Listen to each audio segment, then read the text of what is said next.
ഒന്നാംഘട്ട തദ്ദേശ തിരഞ്ഞെടുപ്പിനുള്ള പരസ്യ പ്രചാരണം അവസാനിച്ചു.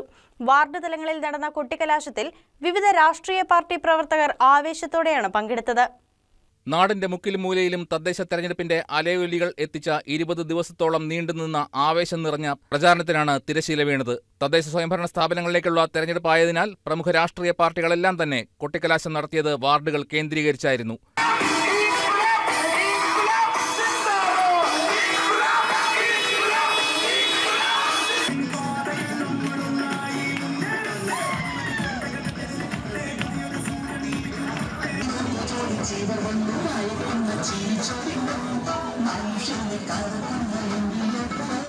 പ്രാദേശിക ഭരണകൂടങ്ങളെ തെരഞ്ഞെടുക്കുന്നതിന് വേണ്ടിയുള്ള തെരഞ്ഞെടുപ്പായിരുന്നുവെങ്കിലും പൊതുരാഷ്ട്രീയ വിഷയങ്ങൾക്ക് തന്നെയായിരുന്നു പ്രചാരണ രംഗത്ത് മേൽക്കൈ. വികസന ക്ഷേമകാര്യങ്ങൾ പ്രാദേശിക തലത്തിൽ ഒതുങ്ങിയപ്പോൾ രാഹുൽ മാങ്കൂട്ടത്തിലിന് എതിരായ ലൈംഗിക പീഡന പരാതി, ശബരിമല സ്വർണ്ണക്കൊള്ള, ജമാഅത്തെ ഇസ്ലാമി ബന്ധം, CPM BJP അന്തർധാര, ദേശീയപാത തകർച്ച തുടങ്ങിയവയാണ് പ്രചാരണ രംഗം കൈയടക്കിയത്. ഭരണവിരുദ്ധ വികാരത്തിലൂടെ നേട്ടമുണ്ടാക്കാമെന്നാണ് UDFന്റെ പ്രതീക്ഷ.